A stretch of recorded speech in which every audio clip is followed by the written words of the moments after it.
Welcome back to the channel. My name's Adam Smith, and inside this game overview and gameplay video, I'm excited to be checking out Great Western Trail El Paso. This is published by Lookout Games. At the end of the 19th century in El Paso, 5 railroad companies have connected the Sun City to their network and made it a major hub for cattle trade. Ranchers from the surrounding parts of Texas and Mexico drive their cattle into the city and send them on their long journey to the north, east, and west of the U.S. You'll take on the role of ranchers at that time and bring your best cattle to El Paso to earn money and victory points. You're going to be hiring cowboys, builders, and engineers to get closer to your goals. On your turn, you're going to move the herder marker along a circular trail that keeps bringing you back to El Paso. Along your path, you perform actions that provide you with various ways to earn victory points. For example, placing common building tiles, buying cattle from the cattle market, hiring workers, and a whole bunch more. Every time your herder reaches El Paso, you'll deliver your cattle to a trading post, and then afterwards your herder will continue its movement from there. At the end of the game, you add up your victory points, and the player with the most victory points wins the game. When you're playing solo, you're up against an AI opponent known as Sioux. When playing solo against Sioux, it's considered a 2-player game, so you'll take a look at this area of the mat, and you'll see it says to place 9 cemental cards. You'll place them in a stack face up. Every time yourself or Sioux ends up in El Paso, you'll be taking one of these cards and adding it to your respective decks, and as this deck depletes down to nothing, at that point you'll trigger the end game. We'll talk more about this later in the video. So just like when playing against other players, when you play against Sioux, the AI opponent, you're trying to get the most victory points at the end of the game. At this point, let's now dive into the overview of the components here laid out. I've set up here for a 2-player solo game. Again, Sioux being the second player. We'll go through all the components at a very high level, and we'll dive right into gameplay where you'll see how they all interact with each other. The first major component is the game board itself. It is made of cloth. You'll lay this out in the center of your table, and then you're going to grab 6 neutral building tiles, which are listed from B to G, and you'll take the A tile, which is El Paso itself, and that is going to go in one spot and one spot only. You'll see A right on the tile right here, also an A here, and it's listed to let you know exactly where to place this specific one. It'll always be in this spot.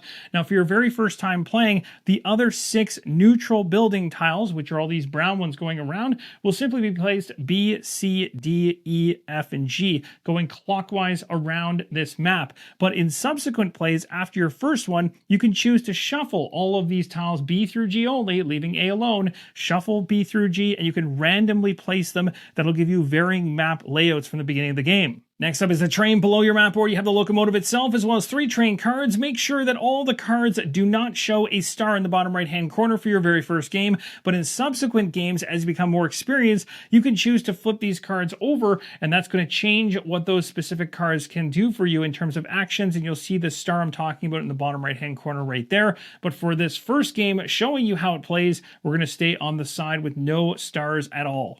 Next up are the 20 objective and 20 bonus tiles. You have the objective ones here in silver and the bonus ones in a darker black. When you're done shuffling them, place them face down in both stacks, then draw 3 for each of them face up, and you can place them in front of the train if you wish or somewhere else. Here we have some tokens. I place them inside of a game tray. The game tray does not come as part of the game, but it keeps things nice and organized for me. So we got 2 areas here for coins, one at a value of 1 and another at a value of 5. And then below it in blue, you'll see the exchange tokens. We'll talk about how these work later on. Next up is the cattle board, which is going to run through the center of these 4 decks. These are the 32 market cattle cards, easily broken into separate stacks. There'll be 4 stacks because there's 4 breeds or colors inside this market. So as long as you've got them in those stacks, all the cards underneath of them will be exactly the same as what you're seeing on the very tops of each of these decks. Over here, we had the building board. This is going to go through the middle of these 6 different stacks of buildings, and you're going to go ahead and place them exactly as you can see them here. There's also going to be 2 of each of them, and you're going to want to make sure that you've got them on their A side.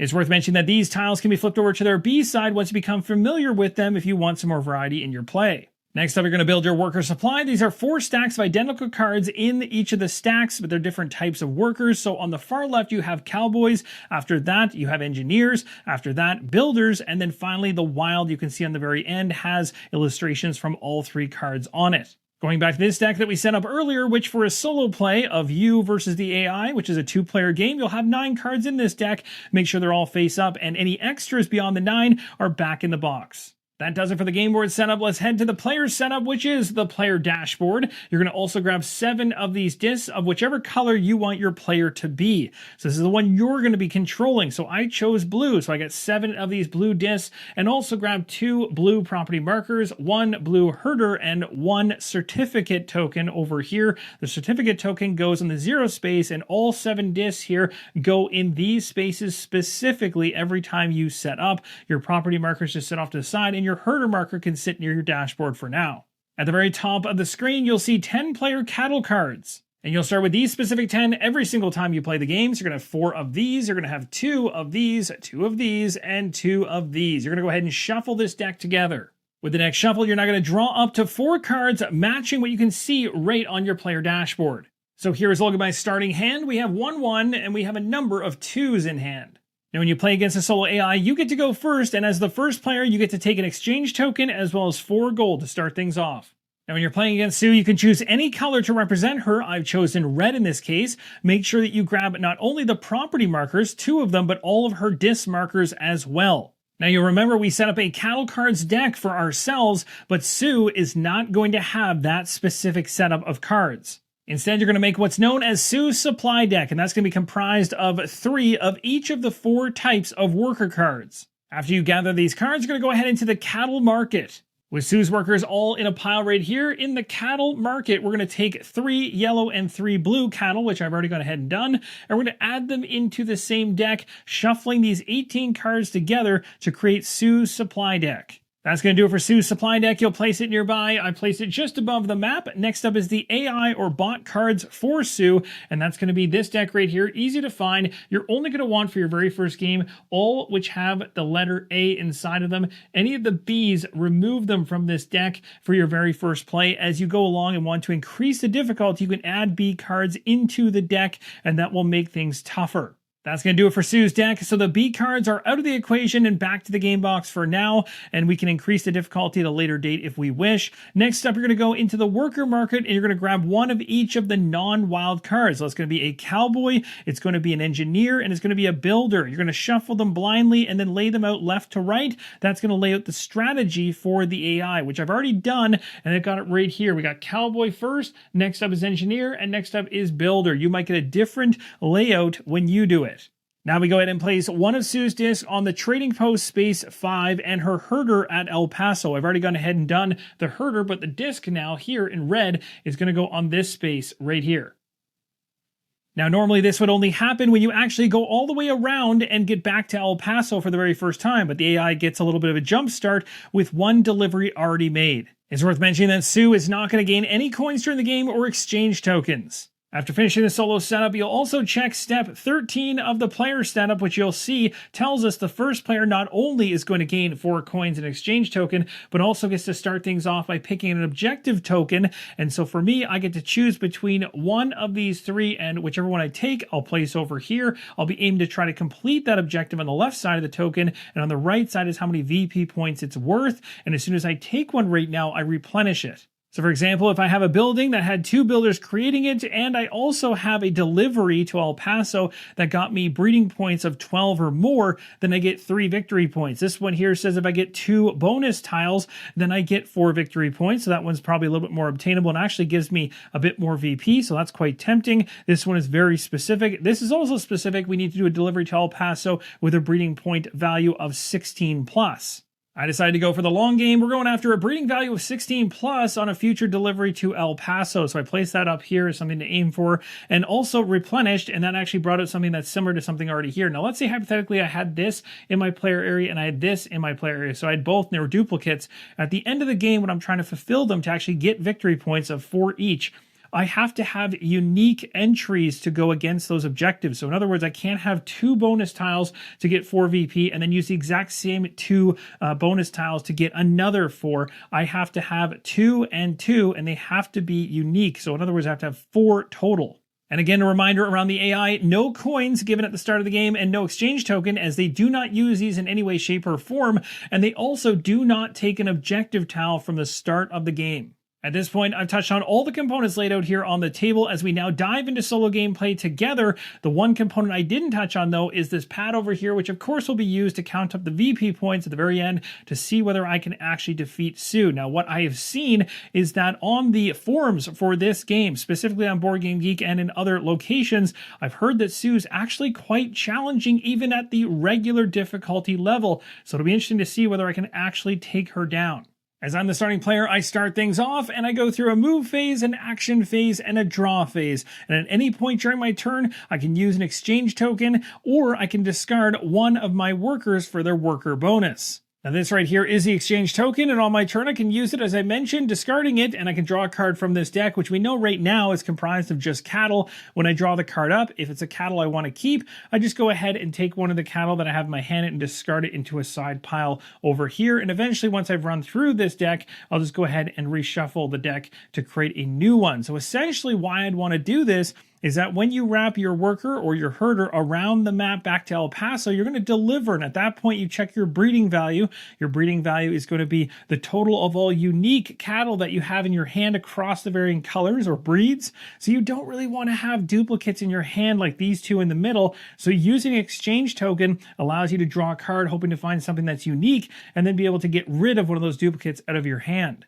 I also mentioned the second thing you can do anytime on your turn, and that is discard a worker card for its effect at the very top middle of the card. So for instance, I discard this cowboy, then I go ahead and add one move to my already allotment of 3 movement. Or if I discarded this one here, I would bump up my certificate level from 0 to 2. Or if I discarded these ones, I'd either get 1 coin or 2 coins for the wild discard. It's worth mentioning that discarding these workers is not the primary way to use them. You'll see exactly how I use them going forward. This is just the alternative way to use these cards. And again, can be done at any point in time, especially when you're in a pinch and you either need money or you need more certificate bumps or you need more movement. Now for my first player turn only, I can choose to place my herder at any of the neutral buildings except for El Paso. So any of these brown buildings I can place my worker at. So strategically, I can place it somewhere where I know I can interact with other things. Knowing that I have a movement of 3, I'm going to be able to move 3 from that location. So for instance, if I put myself right here,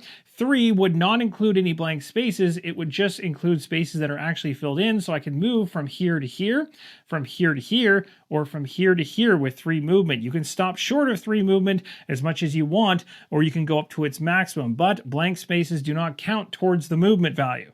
Now the placement of my herder is done within my turn, and something else you can do within your turn is spend an exchange token. So before I place my herder, I'm going to actually strategically go ahead and use my exchange token right now to be able to exchange out something, hopefully getting rid of one of those 2 duplicates you saw earlier. So we're going to go to the top of the deck here and draw up, and we got ourselves a white one here, which is good because I don't currently have that in my hand. So I'm going to go ahead and take one of the black ones that you saw earlier, and I'm going to discard that into a pile off to the side of my deck. Now what's awesome about this exchange and how it worked out was that I now have 4 unique cattle in my hand, which is great news for when we wrap back around to El Paso at the moment. So we've got 2, 2, 1, and 2. So we got a total of 7 for the breeding value just in my hand alone. And there's other ways to increase this as well. We'll talk more about that later on, but so far this exchange was definitely worth it. Now we can take a look at the board and see where we want to strategically place the herder for this first turn. Now take a look at some of those neutral buildings around the game board. This one right here says if I discard a white card, which I actually just got, I can get 2 coins. Not bad, but if I want to hold on to that to keep my breeding value high and likely a good set in hand right now, then I probably don't want to discard that right away. Also, in order to go ahead and hire workers, which would be the next steps of the actions I could take, then I'd need some more coins. I need to have at least 5 to be able to start looking at workers, and I only have 4 starting off. So that might be something I skip for now, and maybe we'll head right here. We can gain 2 coins and also bump up our certificate level. It's also worth mentioning whenever you see a line, vertical line, it means you get to do the actions that are on that specific tile, and you can do them in any order you want. So whatever makes the best sense for you strategically. If you see one that is a diagonal line, then you've got an or in the equation and you have to choose. So again, movement is unique in the very first turn. You're planting yourself at exactly which neutral building you want to be on. So I planted myself right here, gaining 2 coins, and now I'm going to bump up my certificate level by 1. So I've got a nice pile of 6 coins now, and my certificate level just bumps up by 1. So I've done my move phase, which was planting my herder where I wanted to on the neutral buildings available, except for El Paso. Then I went to actions, which I've completed. Now we go to draw, where we draw up to our hand size if we're lower than our hand size, which mine is currently 4 and I've got 4. So we stop right here and move on to the AI. Now, while the players resolve their turn with move, actions, and draw, the AI is simply drawing a card off the top of their AI deck. So Sue is going to go ahead and draw a card here, and that's going to determine movement and actions that are going to happen. In this case, it's pointed towards the engineers. So we take a look at how many engineers the AI has currently, which is 1 at the moment. And for every engineer that AI has, it's going to move 1 space. So it's going to go from where it is in El Paso to the east, and it's going to land at the very first building. Now, when it lands here, it's going to ignore all the actions on the actual tile itself because it's going to do the actions on the bottom half of the card, if any. And in this case, it's going to be interacting with a train based on the number of engineers that this AI has, which currently is 1. Here's a look at the train. As you can see in the top left-hand corner, we've got an icon for the number of engineers. So that again pertains to whether it's AI or me interacting with the train. The AI has 1 right now and I have 1. So the AI right now is going to look at this and go, well, it has 1 engineer. So it's staying at the locomotive section, which is the front section of the train. If it happened to have 2 engineers, it'd be looking at this section right here. And then it also has a coin cost. But again, there's no coins for the AI. So it just ignores that. Whereas for me, if I interact with the train, I'm going to have to not only have the engineers, but also pay to get to that section of actions. And then of course there's actions to actually do. So the AI is going to go ahead and do this, and that tells it to go ahead and take an objective token. So what it's going to do is look across the objective tokens that are here. It's going to find the ones with the highest VP, and it's going to take one. Now if there's 2 that are equal, which there is in this case, both of these are 4, it'll take the leftmost one. And it's immediately replaced after that. It's worth mentioning that Sue automatically is going to complete her objectives. So she's essentially just completing objectives automatically when she gains them, which is terrifying because for us, we need to actually do what's on the left-hand side of the objective to get the VP, whereas she is just straight up taking that VP as she goes. Now, the next action on the locomotive here that she's interacting with is to take an exchange token, but as I mentioned earlier in the video, there's no coins or exchange tokens that are going to be given to the AI at any point, so we ignore that. We go into my second player turn, and this point you get to see all 3 phases of a player turn in full, from move to actions and to drawing. So first one is move. We take a look at the player dashboard. Currently the move value by default is 3.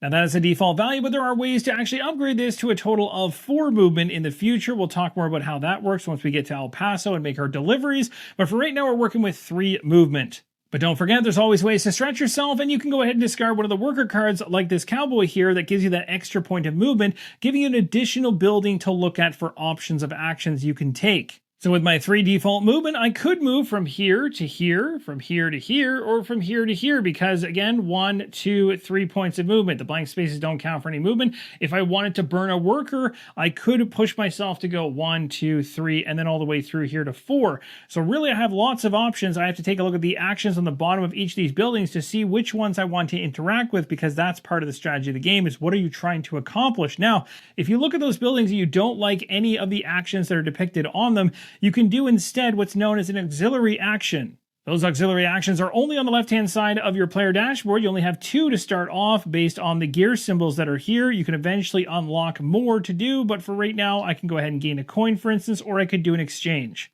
So you can use those auxiliary actions as backups when the buildings don't provide the things you're looking for. But you'll also notice that you get auxiliary actions off of some of the buildings as well. So you won't always be using those, but I can tell you they do come in handy. Now, in terms of what these buildings can do, this one right here allows you to discard 1 black cattle card to get 2 coins. You can also spend 1 coin to get an exchange token, and you have the option of going after cattle from the market. And again, it's going to be based on how many cowboys you have. You discard that many cowboys as well as coin associated on the actual dashboard for the cattle market, and you can pick something up. So at best right now, I could go after a black Angus and add that into my deck, which is not bad, but it's the least of all on the market.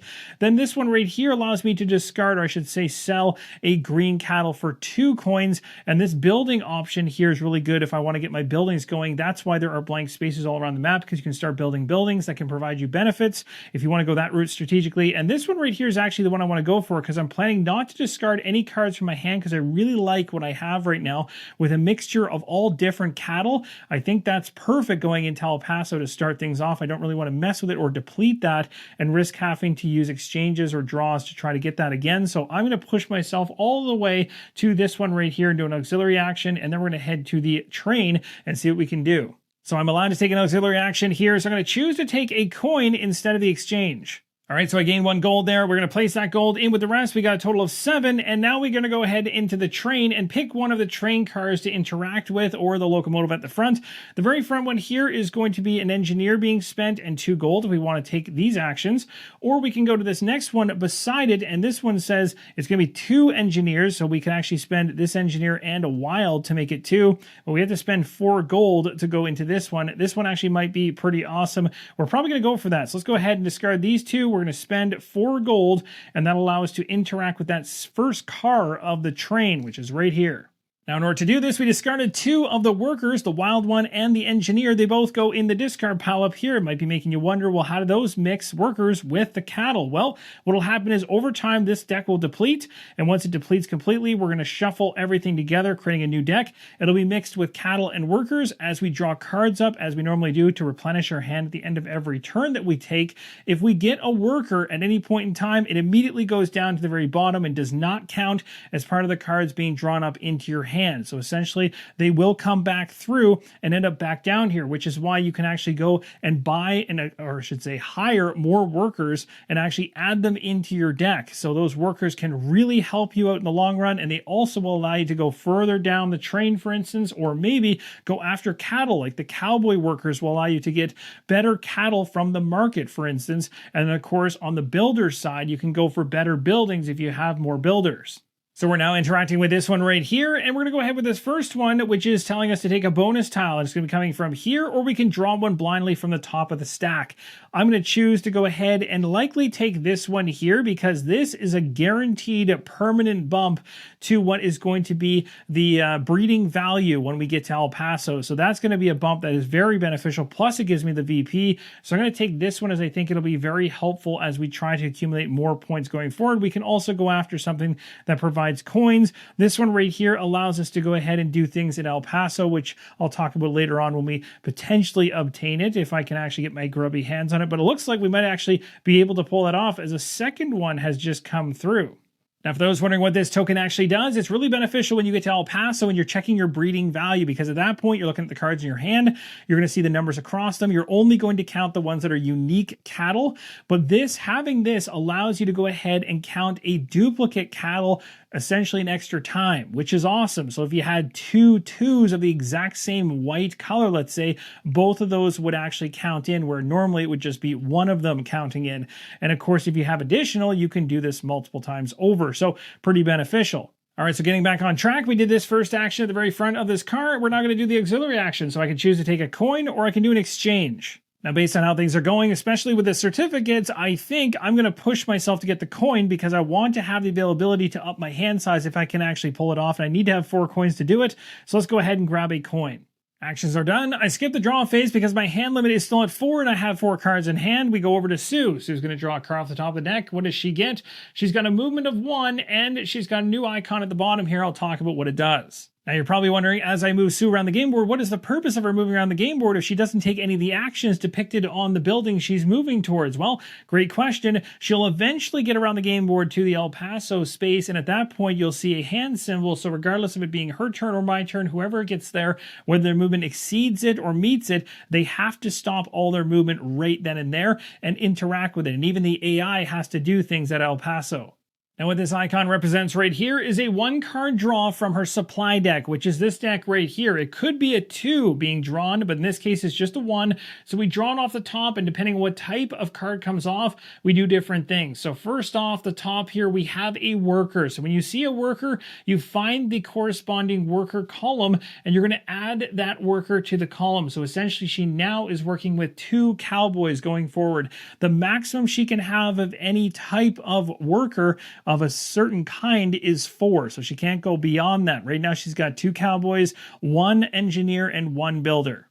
Now, wild workers work a little bit differently. We'll talk about them when she happens to get one, because she likely will in the future. And also cattle cards can come through that deck as well, of course, as you know. And when they do, they just go into a cattle deck that is literally just going to provide her with VP points at the end of the game. You also want to keep an eye on how fast you're going around the game board in comparison to your AI opponent. Sometimes the AI is going to have tons of movement and will be outpacing you to El Paso, getting around quicker. And the more times it does, it's going to be grabbing cards from the deck in the center. It's going to be interacting with El Paso more often, which is going to provide it benefits quicker. So you're not going to want that to happen. But in this case, you can see starting off, Sue is moving very, very slow, which is actually providing me time to not have to use the allotment of 3 movement I have. So going into this third player turn, I don't have to rush myself to El Paso. I could take it easy and start interacting with other buildings along the way because she's still kind of catching up. So I can use this to my advantage to do more.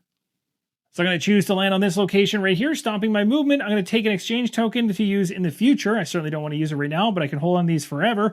And then I've got this auxiliary action I can do, and I'll certainly take a coin. That'll give us 5 coins total. And we skip right past the draw phase because nothing changed in my hand. And that's very rare. Typically, lots of things are happening in your hand all the time, but I'm holding those cards on purpose because I'm gunning to try and get an advantage on the AI. So at this point in time, we're going to go ahead with Sue and see what she's doing next.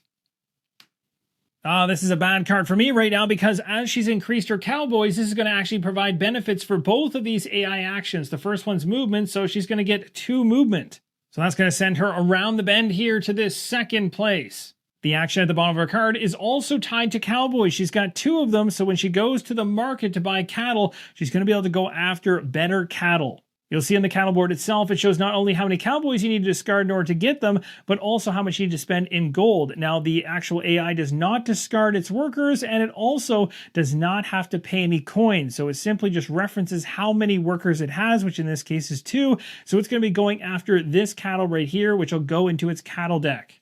Her cattle deck has started, and you'll see there's a VP value in the bottom right-hand corner of all cattle. There's also VP values on the workers. You'll find them on objective tiles, bonus tiles, buildings. There's many different ways to gain VP in the game, so keep your eyes peeled and try to go after as many points as possible. Going into my player turn, I have 3 movement to spend, but the second I use just 1 movement, I'm going to end up in El Paso, and as it states right on the tile, has a stop symbol, meaning I can't go further than El Paso in my turn, even if I wanted to. As soon as I move to it, I've got to stop, and I lose all my movement. Now, you'll also notice that there's 2 routes here, but I'm ignoring that for now because there's no buildings there. We'll talk about them later on, but they exist in different spots where there's forks in the road in terms of which way you want to go. Now, when you land in El Paso, you have to do all the actions on the tile from left to right. You cannot skip any of them. So first off, we gain 5 coins, which is never a bad thing. Next up, we take the top card off the deck in the center of the table. This is going to get added to our discard pile, which is nice. Doesn't provide any VP, but it does provide an additional type of cattle into our deck, which certainly will help us out when we get into breeding values, which we're going to talk about right now because that's exactly what it's talking about here as the third action. We are now doing the action of delivery, and at this point we check the breeding value across the cattle we have. So we have 2, 2, 1, and 2, and we get to count every one of these cards into the breeding value because they're each unique in terms of their color. And so because of that, we have a total here of 7 just from the cards. Then we take a look up here, and we have a bonus one here that's permanent forever of 1, and every single certificate you have adds 1 to the breeding value. So if we have 7 here, we have 8 now.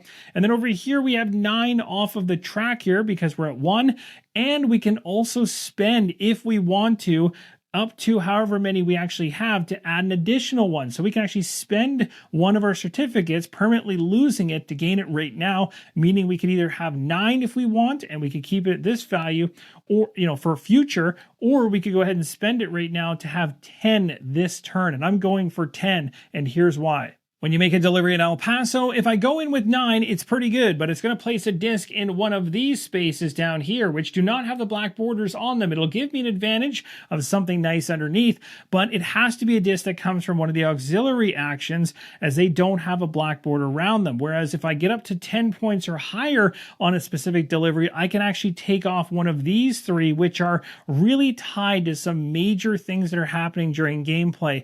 And honestly, to get that in the very first round around El Paso, pretty awesome. So we're going to go ahead right now. I'm going to take a disc off this one because now I'm increasing my hand size for the future, but I'm going to also have to pay 4 coins right now to be able to pull this off. But I think this is beneficial to keep our breeding value high in the future by being able to have more cards in hand. We're going to be able to aim for high breed value. So we're going to go ahead and spend those 4 coins. The disc that was here is going to be removed from here and placed in this 10 position again because it matches with the black border. And also underneath of it, you can see if I move this herder, we gain 2 victory points, and we're also going to be able to bump up this certificate by 1.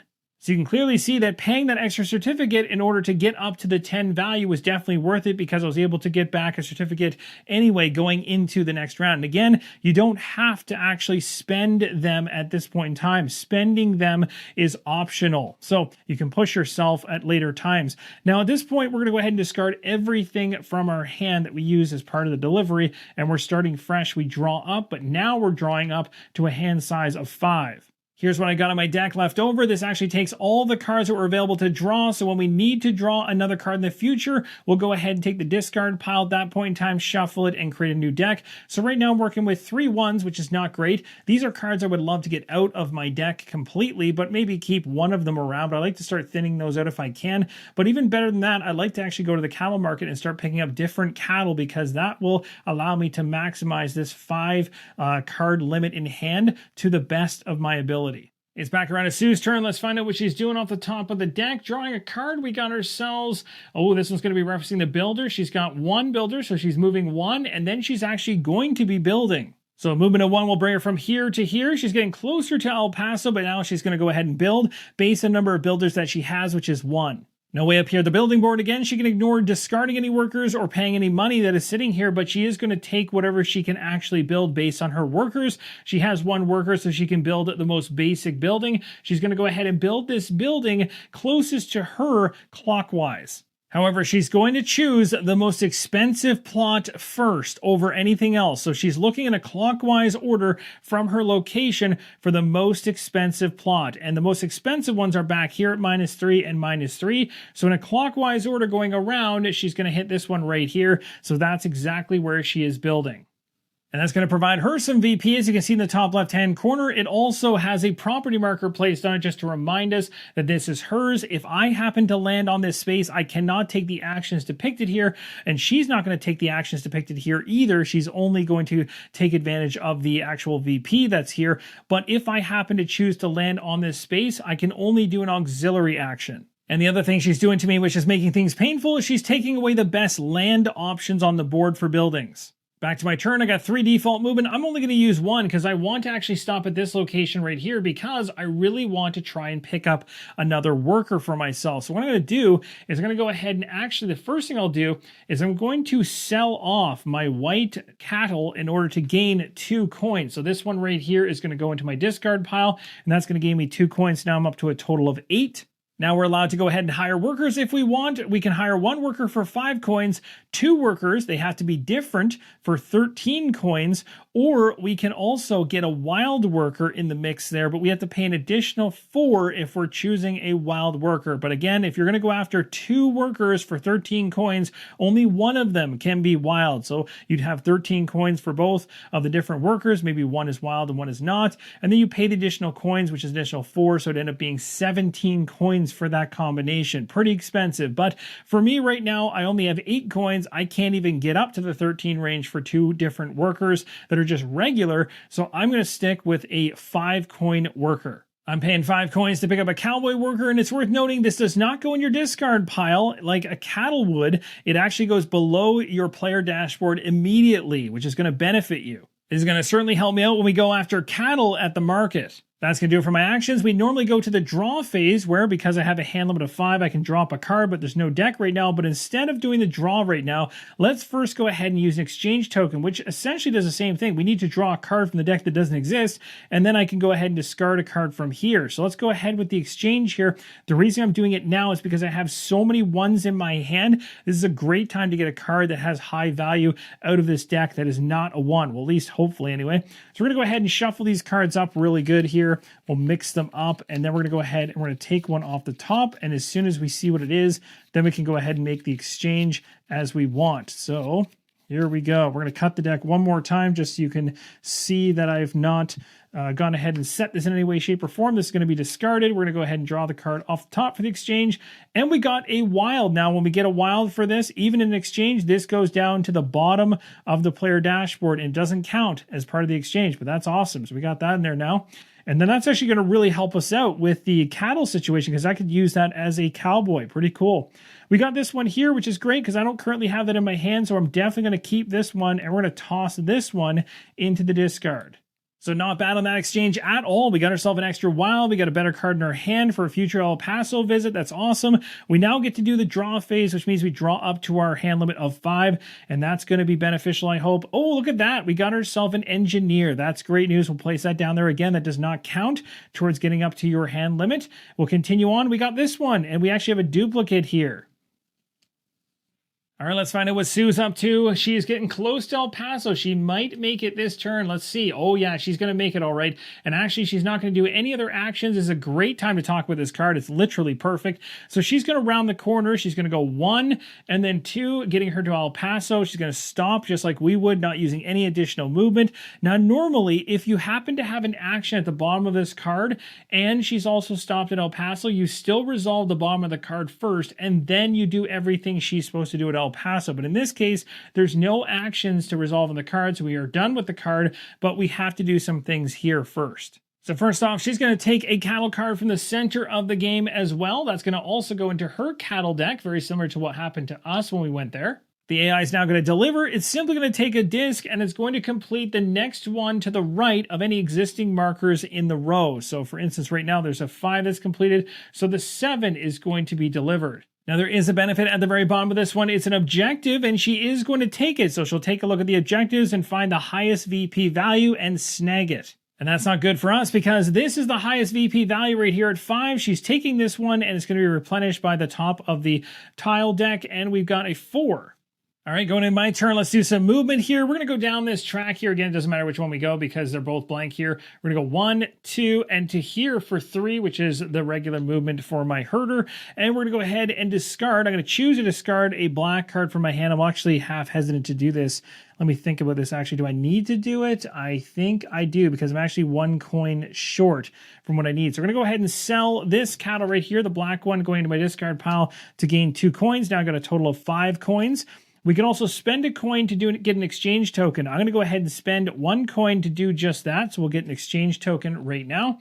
And I'm going to go ahead and do the cattle purchase. Let's head over there to the market and see what I can pick up. I've got 4 coins and 2 cowboys. Now, technically, I have 2 cowboys and a wild, so I really have 3 cowboys, so I could push myself all the way up to this, but I don't have 6 coins to spend to pull that off. So the best I can do is this one right now for 4 coins and discarding 2 cowboys. That's going to do it. We'll take the top card off of this one right here. Again, these are all the same underneath. This is going to go into my discard pile. And that also includes the 2 cowboys that were used in order to get the cattle. So the cowboys are in here as well. Now what I'm thinking of doing is I could potentially draw and end off my turn, or I could use the exchange token right now to try to get one of these ones out of my hand. I think I'm going to do that. So let's go ahead and exchange right now. We're going to spend it. We're going to draw a card off the top. We got this one, which is a black, which is perfect because I just actually sold one of those. And we'll get rid of this gray one here. This will go in the discard. So now I've got some unique ones going on here. I've got a green, gray, and a black, but I've got 2 greens, which I don't like. But at the end of my turn here, I get to draw up, and I've only got 4, so we're going to go to 5, and we got ourselves a white. So now we've got even more in here. So we've got 2, 4, 6, and 7. If I can find a way to make this shift out before we get back to El Paso, I could really get a pretty good delivery in. All right, let's find out what Sue's up to. She's going to go ahead and draw a card off the top of the deck, and she's got 3 movement. She's really moving now, and she's going to draw 1 card off the top of her deck here. She's moving 3, which is really starting to catch up with me. 1, 2, and 3. She's right behind me. We're going to draw the card off the top of her deck here and see what she gets. She got herself a cattle, so it goes right into her cattle deck here, and it's got 2 VP attached. Going into my next player turn, what to do. Now, we're still focusing on trying to get up to 16. That's going to take some time. We're doing pretty good on the certificates, so I'd like to bump that up a little bit more. We really want to try and be able to do another exchange here. So potentially what I could do is head to the train, but the downside is I don't have money to interact with the train right now. I'm quite poor on that front. However, if I stopped early here, I could actually go ahead and sell one of my 2 greens, which would be perfect because I really don't need both. That would allow me to drop later on and and inside this turn even, and be able to potentially get something even better than what I have. So let's go ahead and do that. Let's make a move to this space right here, not moving a lot. We're going to go ahead and sell this cattle right here for 2. So we'll put this in the discard. That'll give us some coins. Now, we take a look at the train here in the future. We could interact with the front section here if we wanted to stop here. But we have the option now, as part of this one we're on, to do a build based on a number of builders. I have 1 builder and a wild, so I have 2. We could go up to this building right here.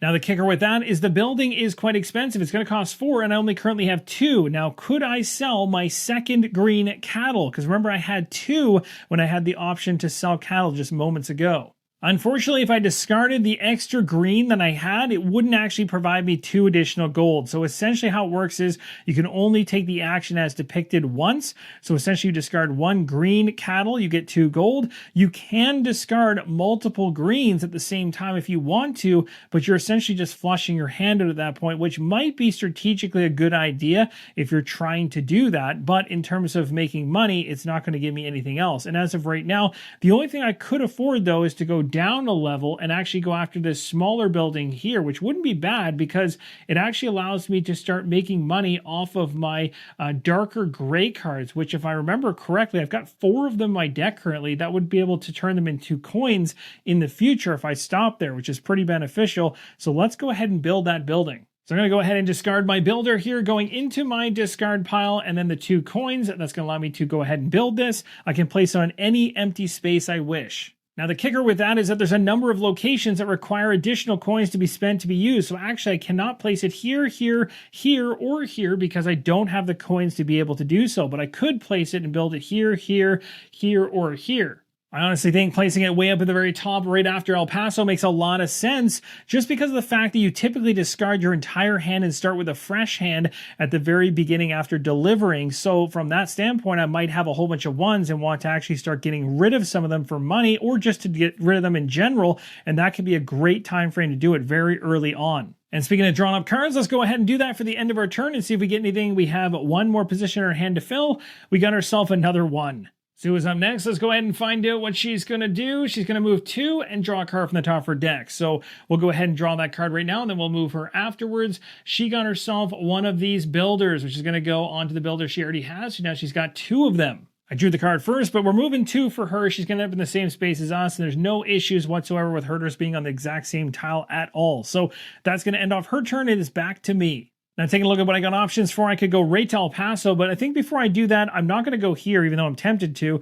Yeah, I could take an auxiliary action, get a coin, or do an exchange. Sounds nice, but the actual train is pretty much useless. I'd rather actually jump to this location here by doing it 1-2. I can take an exchange token, which I could certainly make use of right away, and I also could take an auxiliary action, allowing me here to do an actual exchange, so I can essentially do it twice right now. So we'll go ahead and do that auxiliary one right now, and I'm going to go ahead and draw a card off the top, hoping for something different. Nice! We got the one that we drew up from El Paso prior. That's a great one to have. We're definitely going to get rid of one of these gray 1s out of the equation, so we're getting a higher count already. Now, at this point, we have actually 1 of 5 different cattle types. They are all off screen right now, but I'm going to show you them right here. So we got ourselves a orange for 2, white for 2, black for 2, a gray for 1, and a green for 2. So that's a great hand going in, and I don't even need to burn the exchange token that I picked up. So we're going to stop right there. All right, so it's over to Sue's turn. I think this is the last card in her AI deck. Yes, it is. Let's see what she's doing. She's moving 1 and doing a whole bunch of stuff on this one. However, this card has the or symbol on it, so even though it's a little exciting and makes it look like she's doing a lot, she's actually going to be picking one of these actions, starting with the top left and working her way down based on which one has the most workers. So we're going to take a look at her workers. She's got 2 cowboys and she's got 2 builders. So from the very top, cowboys is going to have her going after cattle. She's going to the market.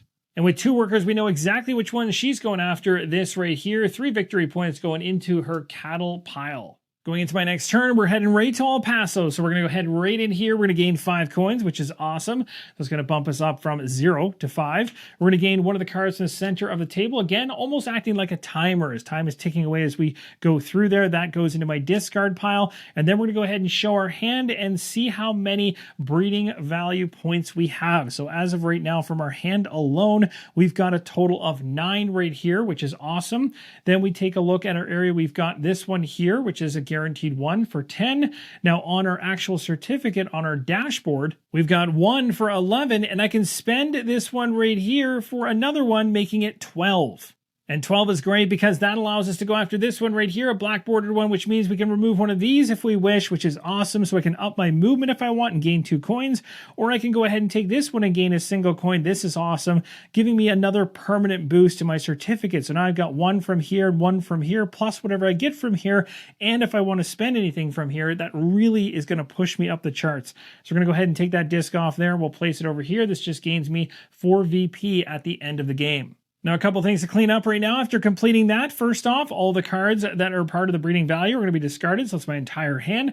We're going to draw up in a second, but one thing I just realized I didn't do was when I created my building, I didn't put a property marker on it. It doesn't mean much when you're playing solo because you already know what is what, but it's a good idea to do this for sure when you're playing with other people. You place this property marker on. It also lets you know how many properties you can actually currently have, because once you already have them and you've used them, you can only go down the upgrading road at that point.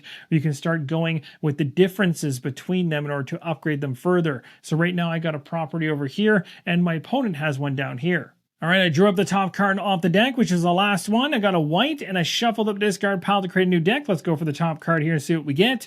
Got ourselves a cowboy worker. Nice. We're going to place that down below the player dashboard. Next up is a black cattle. That's good.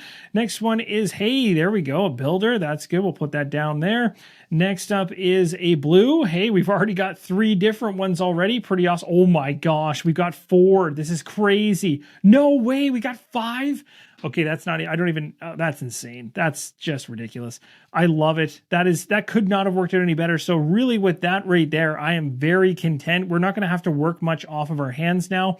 Maybe I can be greedy and kind of try to get rid of this one in order to maybe try and find one of the orange cards, which I know are buried in here because we've got at least 2 in the deck. So that could be kind of fun to go after. Maybe we'll get lucky and see it. That would be a lot of fun. But for now, pretty happy. All right, let's head over here to Sue. Now, Sue's already used all of her AI cards. We're going to go ahead and just take them and give them a quick shuffle here. We'll make sure they're mixed up really nicely so we don't see the same patterns every 5 seconds that we already saw. Shuffling it up, and I'll split the deck one more time just to make sure. And we'll draw the top card off. We got ourselves this one here. It's going to be a movement of 3 and a card draw. That's going to bring her up to El Paso. So again, she'll move first, and then she's going to do the action regardless of the fact she's at El Paso. So she'll go ahead and draw a card here from her deck.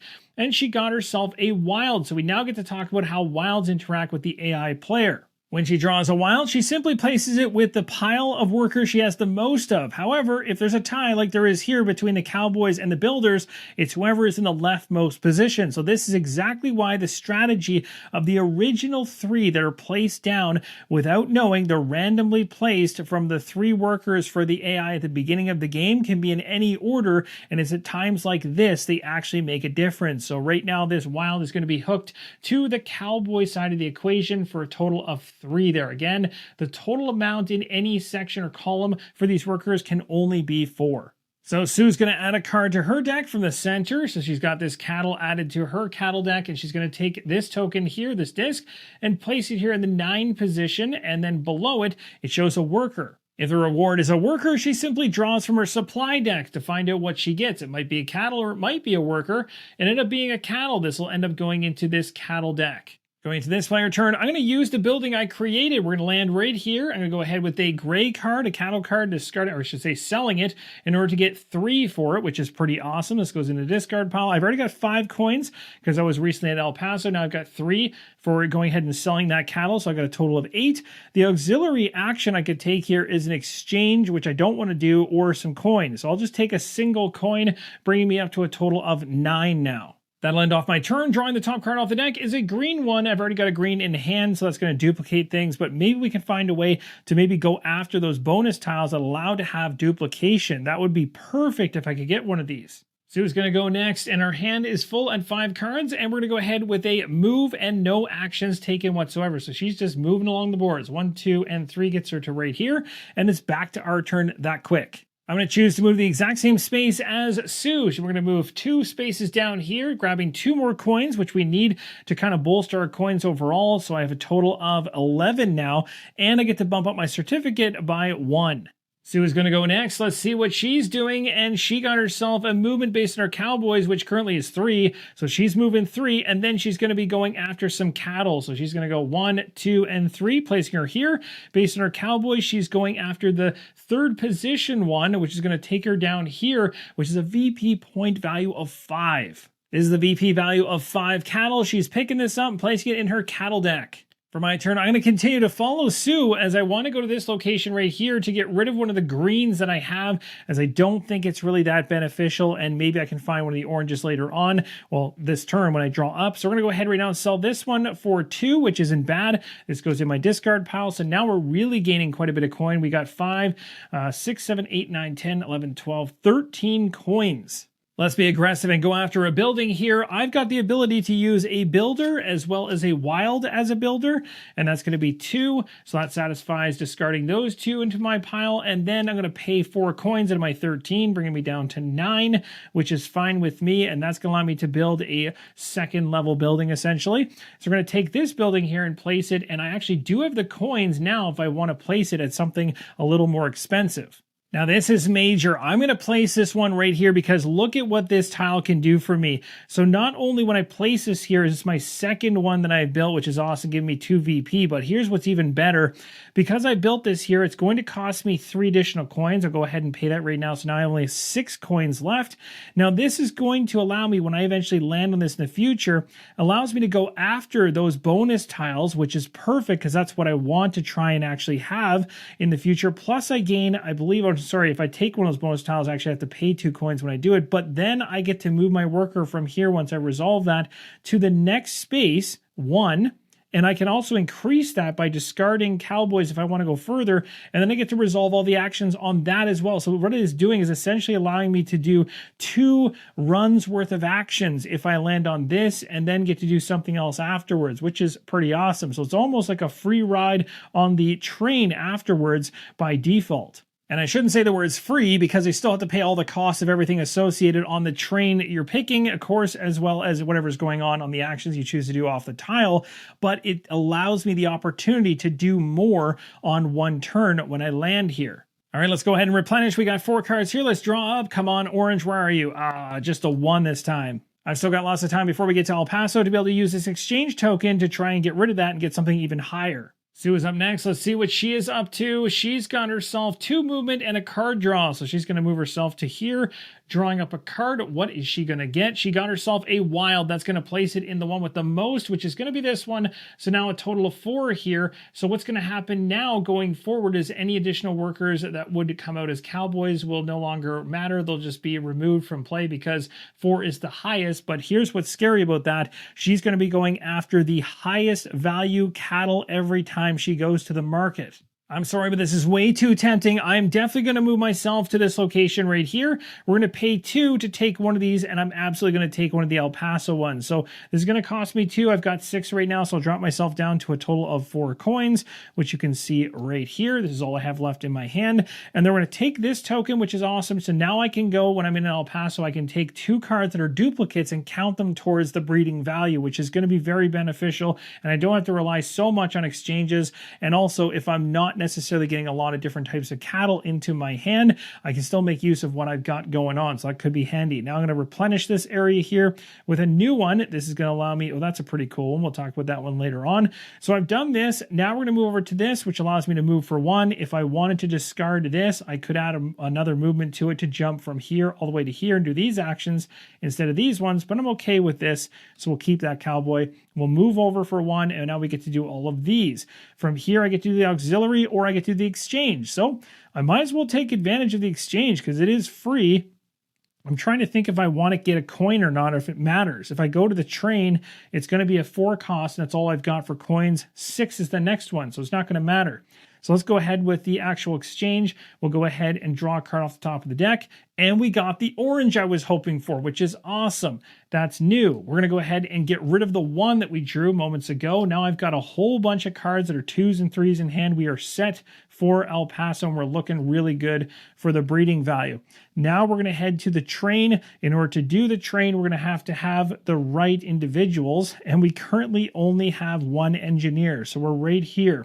Now, the one thing I forgot is when I did the building, I can't go after this one here anymore. Oh, but I got it earlier. Oh, that's right. It didn't matter. So the question is, do I even want to go down this path? I can choose not to interact with the train if I don't want to. No, let's go ahead and interact with the train. It's too good. So we're going to go ahead and spend this engineer here, and we're going to spend 2 coins. So we'll place that in the discard. 2 coins are now gone. We get to take an objective here. So we have to decide which one of these is best. And actually, if I take this one, I've already completed it because I have 2 of those up here already. So this is a guarantee. This one I'm not up to yet. I have to have a certain card from the market for that one, which I'm not there yet.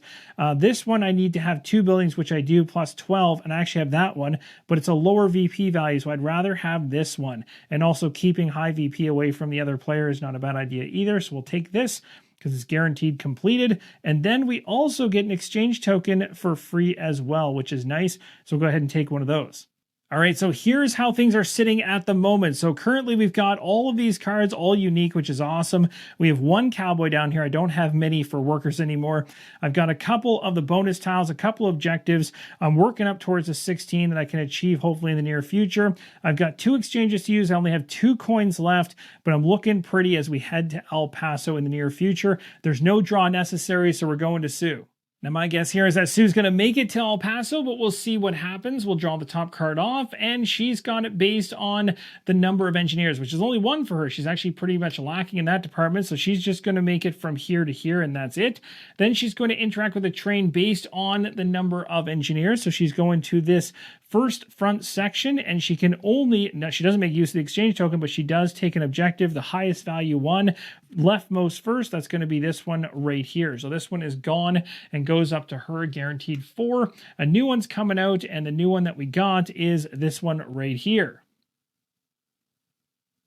We'll place that down here, and that's going to be her turn. Back around to me.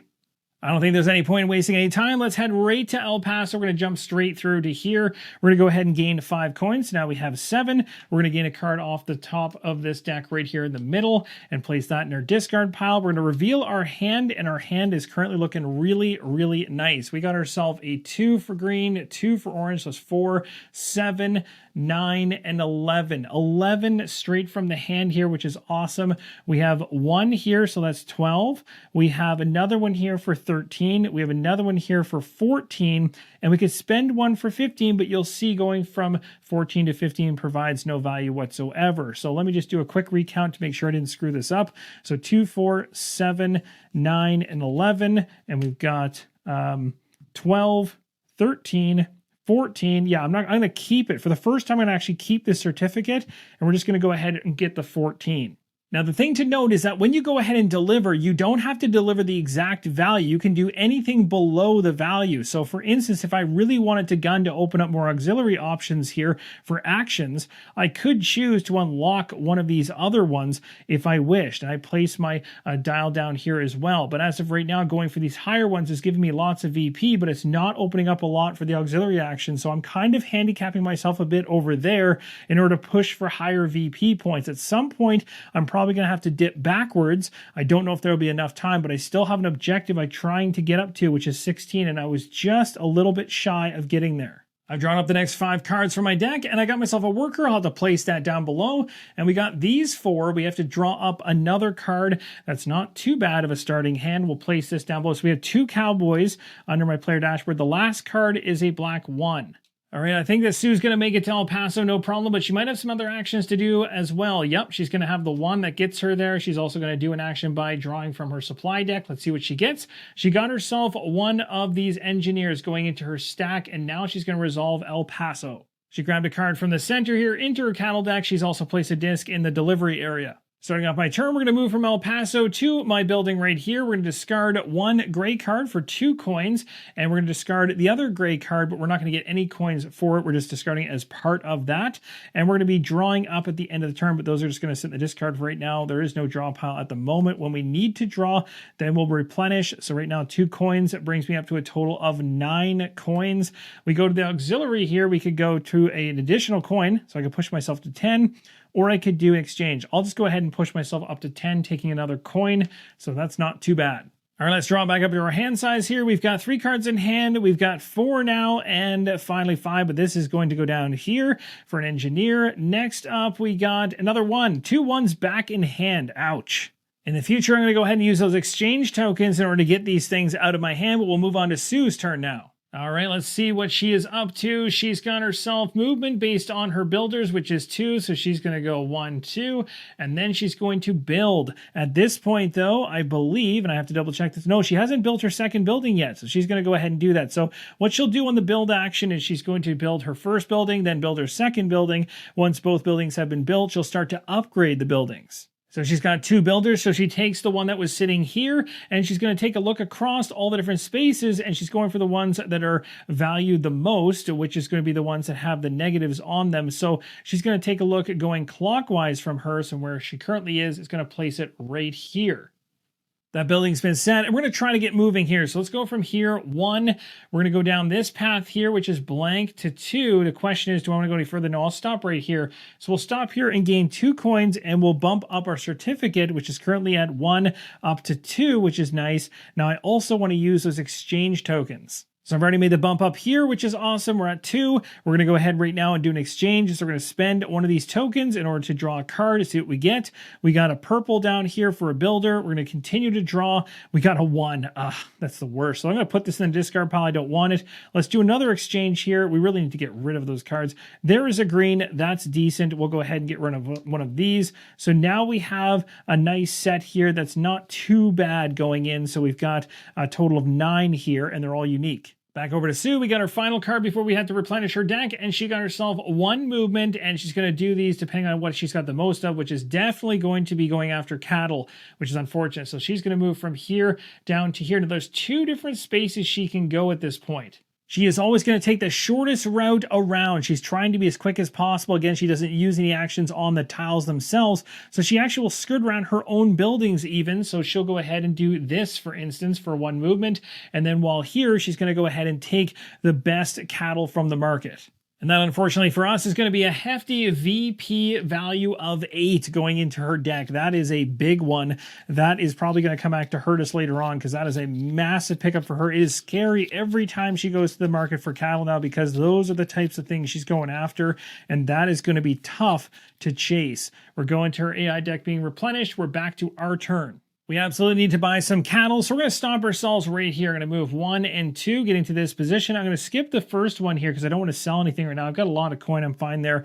I'm going to spend 1 coin, though, to get an exchange token. I'm going to immediately use it in order to draw. Let's see what we get. We got black, which is horrible because we already have one of those, but we are going to go ahead and toss the one that we have here because we have the El Paso card that allows us to use duplicate. So we actually upticked our overall breeding value by 1 by doing that. So it's not too bad. Across the 5 cards, we got 2 on every single one of them. And when we cash in, that'll be 10 right there before we even talk about anything else. So I think that puts me in a good spot. Next, we're going to do some cattle purchasing. Now, based on my Cowboys, I only have 2. I'm going to go ahead and spend 2 of my Cowboys, discarding them, and 4 coins to pick up this cattle right here, adding it into my discard pile. Back over to Sue. We'll go ahead and draw the card, find out what she's doing off the top of her deck, and she got herself a movement based on Cowboys. That's scary. That is 4. Wow. She's going to go from here, 1, 2, 3, 4. She is really moving now, 1, 2, 3, and 4. And when she gets here, she's going to go for the cattle. That is really bad. That's going to be another VP of 8 going into that deck. Ouch. Well, let's see how this goes. We're going to go ahead and move 2 right now and head to this location because I always love going to this one. This building's awesome for me. I can spend 2 coins in order to go after one of these bonus tiles, which are always great. Now, taking a look across them, this one's going to provide me some coins and some VP points. This one allows me to milk duplicates, which is certainly not a bad thing. And this one here helps me quite a bit. However, if I take this one right now, it removes 1 cattle card from my hand, and all the cards in my hand are actually pretty solid, so I don't want to do that. Even though it has more VP, I'm going to go for this one here only for 3, but it gives me 5 coins right away, which is quite nice. So go ahead and take this and also gain 5 coins. So I'm up to 10. And after replenishing, here is the one that popped in. So we're done with that. We're now moving on to the extra movement I get from being here, which lands me here.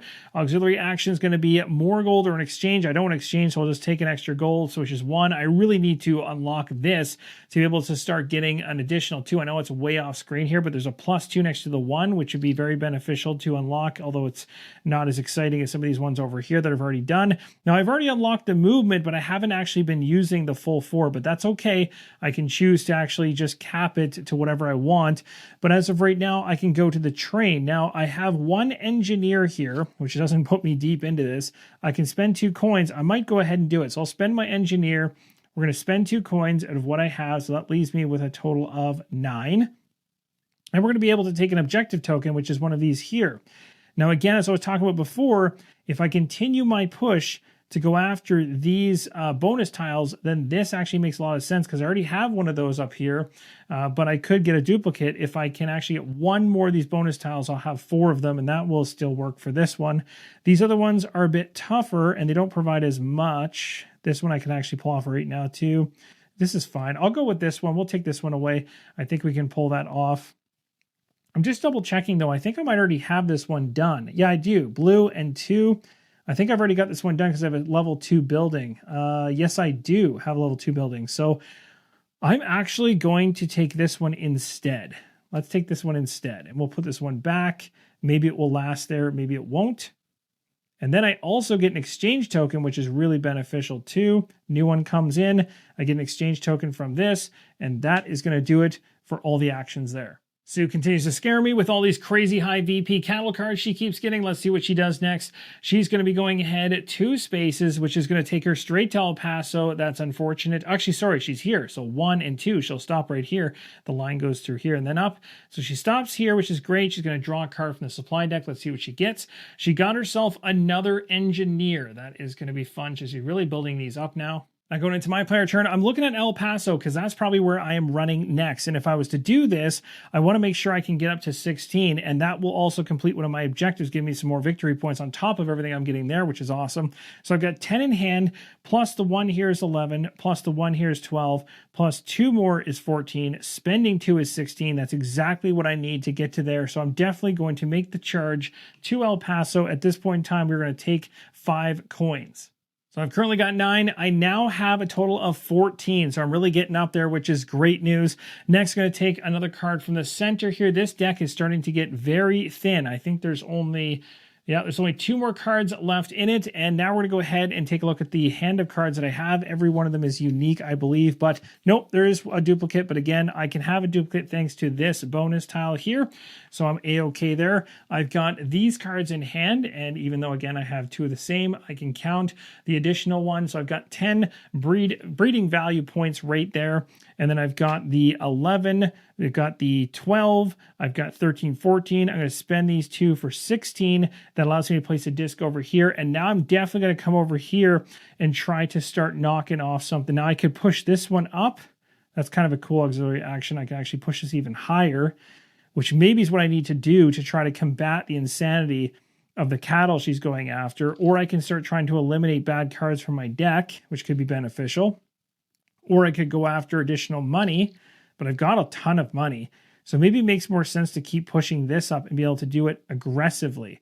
I hope that that's the right call. It's really hard to say. I'm not doing a good job at calling my deck. That's one thing I'm not focusing on, as you can tell, but maybe I should have done that earlier. So we're going to go ahead and place the VP token, the disc there. And by doing that, I've now opened up the auxiliary action for this. I've also gained one of these exchange tokens here, which is awesome. So that's going to be 2 total. I discarded my entire hand of cards. These are the ones that I drew up. So I got a wild off the very top. So that'll go down here. Then I have only 4 left. And I've got these ones. I have to draw more to get up to my hand value of 5. So we'll draw 1 more and see what we get. A 1. All right, Sue's right behind me here. Let's see if she gets what she needs to get to El Paso. I'm sure she will. She got a 3, easily making it there. She's going to draw a card, and she's going to get another cattle. This is going to be VP of 2 going into her cattle deck. She's going to go ahead and do her disc drop, which is going to land right here, which is scary because she's starting to chase me up this track. She's also going to take a card from here, adding this into her pile. There is now only 1 card left in here. So really, it is kind of a race at this point because once those are gone, the end game triggers. Now, the end game triggers interestingly in this game, as when the last card from the middle of the board is taken from that moment, the next player that goes through El Paso is going to be the one that actually gets to place their player marker in this space right here, giving 2 victory points. And at that point, the game is going to end once everyone takes 1 final turn. So what I'm thinking about doing, which I don't know if it'll work out, I'm going to try it, is to see if I can rush around as fast as possible using my movement to try to outpace this AI, because the best it's got is 3 and I've now got 4 as a default. So I should be able to get moving real quick. So let's go ahead and move from here to here. 1, 2, we're going to take this road along here, 3 and 4. Now if we end here, we can't take any actions because this is essentially the enemy's building, but we can take an auxiliary action. So I'm going to use the one I just unlocked recently to bump up my certificate by 1. Now I've been holding on to a number of these exchange tokens, so I'm going to go ahead and use one right now in order to try to get rid of this 1 here. So we're going to go ahead and draw up. We got a 3. That's awesome. We'll go ahead and exchange that one out, which is perfect. And then we're going to go ahead and do it maybe, well, actually, maybe that's good enough because 3, 4, 5, 6, 7, 8, 9, 10, 11, because I can actually use the duplicates for one-time duplication. That's 11 right there. Then we've got 12, 13, 14, 15. So we are very close. We just need to pump up this certificate value as much as we possibly can. I could also try and gamble to see whether or not I could get something else over here. But again, I've got to go ahead and shuffle this deck and hope that I get potentially a 3 out of here. And I don't have many in the deck, so I don't think the risk is worth it. Let's find out what Sue's going to do next. She's got herself a 1 movement. She's going to go from here to here. She's going to go ahead and definitely take the cattle. No, I hate when I see that card now because it is bringing in some serious points. So that is another 8 VP. Very painful indeed. Starting on my turn, we're going to go right to my building here, which is going to allow me to go ahead. I'm not using all my movement. I want to stop here knowing I can move to here afterwards and use auxiliary action. But here, I can go ahead and spend 2 coins in order to go after another one of these here. I'm going to choose to go after, well, this will allow me to remove a card. Maybe that's actually not a bad idea. It might not be a horrible idea. I could risk it. It's kind of sketchy. It does give me a lot of VP too. Let's go ahead and do it. Let's spend the 2 like I did. We're going to take this one. And we're going to remove a card, a cattle card from my hand here. I'm going to go ahead and remove this one because I know it doesn't have any VP attached to it. So we'll go ahead and toss that. And we're going to replenish here. I know the VP off of that token I just got is 4, which is pretty nice. That's going to do it for that. We're going to go ahead with the 1 movement, which is going to have us go from here to here. The auxiliary action is definitely going to be to move up the certificate to 2. Now we could go to the train. We only have 1 wild engineer, which would place us here. So I could go after an objective token potentially, like this one here I could definitely do right now. I could also do this one here. So let's just go ahead and take this one because it doesn't matter either one. I've got them successful anyway. I have to spend 2 and lose that wild, so I'll lose the wild into the discard and then spend the 2 coins to do that. Grabbing the objective, we're going to go ahead and replenish. We're also going to take an exchange token, which should be beneficial in case things go sideways. Now here's hoping everything works out for me. I've got currently 4 cards. We need to actually draw up at the end of my turn here, but I do not have the number of cards that I need to be able to do it. So we're going to go ahead and shuffle the deck really good here. Now I've got so many cards at this point, I probably should actually do the old man shuffle to make sure that everything is mixed quite nicely. So I'm going to do exactly that. And then we're going to see what we get off the top of the deck with a split. We got ourselves a cowboy. That's not bad. Let's see how many more we... Oh my gosh, a wild. That's so nice. Okay, keep going. We got ourselves a green. That's going to be a duplicate, but that's okay. We still have what we need to keep 11. Let's find out what Sue is doing now. She hopefully no more cattle. That would be horrible. We got herself a movement based on the number of engineers. So she's got 3 movement, quite a bit. So it's going to be 1, skipping through here, 2, and 3. She lands here. She's now going to go ahead and do a train action here, but it's going to be based on a number of engineers. She's got 3, so she'll be in this car here. Take an objective and a bonus tile. Nasty. So she's going to take this one here, the highest VP, and the highest VP here. Both of these are going to get replenished, so she's getting 6 VP off both those tiles, which is not good for us. I am literally 1 away from being able to get up to that 18th position, and I have to do it in order to get the VP I need to kind of counteract the craziness she's getting on the cattle, I think. So I'm going to go ahead and just move 1 this time, going from here to here. It's not that exciting. We're going to gain an exchange token, and also we're going to use this action right here, this auxiliary action, to bump myself up like this. We're now over to Sue's turn. Let's see how this goes. This could be terrifying. Hopefully no cattle. All right, buildings. Okay, so she's going to be going based on the number of builders. She's got 2, so she's going to head 2 down to here. She's going to try and build, but she's already got both of her buildings out. So at this point, she is going to upgrade. So Sue's going to upgrade to a 3-builder building, which you can see the builders in the top left-hand corner at 3, the only one available next. And she has 2 builders plus the 1 that she has from the building she already has, which is the lowest of the 2. She's going to upgrade this one, and she's going to move it from a 1 to a 3. This is the only one she's able to do it on, so she's going to upgrade this to a 3. The VP points are going to increase from 1 to 4. All right, this turn's going to be a wild one. I'm going to go ahead and discard this worker here, the builder worker, in order to bump myself up in terms of the certificates. I'm going to bump myself up to a 4, but it costs me 2, which is fine with me because I think this is really, really worth it. So we're going to go ahead and take the 5, and we'll make that a 3. And we've got ourselves a lot going in. Now we're going to move into El Paso. The second we do, we gain 5 coins. So now we've got a total of 13 coins. We're going to gain the final card that's sitting here, which triggers things. In other words, the next person that rolls through El Paso is going to go into this position with its herder marker and gain 2 VP. So it's likely going to be the AI that follows in. Now we're going to go ahead and find out what breeding value we have. We've got a breeding value here across the cards. We get all 2s and 1 3. And we do have duplicates in the hand. But again, I can have 1 set of duplicates based on this card right here, allowing me to put a duplicate into the equation. So I got 11 off these cards right here, 12, 13, 14, 15, 16, 17, 18, 19, 20. So I can push myself up to the maximum. And I'm going to take this disc off. I'm going to place this disc on the 20 position, which is a total of 14 VP points, as well as 2 gold coming back to me. That works out awesome. So now I've got a total of 15 gold. We're going to take all the cards that I just cashed in for the delivery. They're all going in the discard pile. We're going to draw 5 cards, 1, 2, 3, 4, 5, and see what we get out of the deck. We got ourselves these ones right here. So we actually have 2 workers buried in here. We have a cowboy as well as an engineer. So we're going to go ahead and put the engineer down below, the cowboy down below. And we're going to go ahead and drop 2 more cards. We got ourselves another poor 1 and another poor 1. So we actually have a pretty bad hand.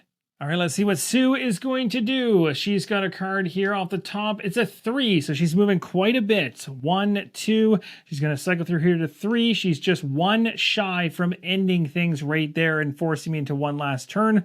But she has no actions off of this, so it stops right there. Now, I'm here. What can I do to generate some points is the big question. I honestly think going after some workers makes a lot of sense. Let's go ahead, 2 positions here. Do we have any white cards in hand? We definitely do. So we'll go ahead and discard this. That'll give us 2 gold into the pile, which is not bad. We got lots and lots of gold. So here we're going to go ahead and we're actually going to spend 13 to take 2 different workers.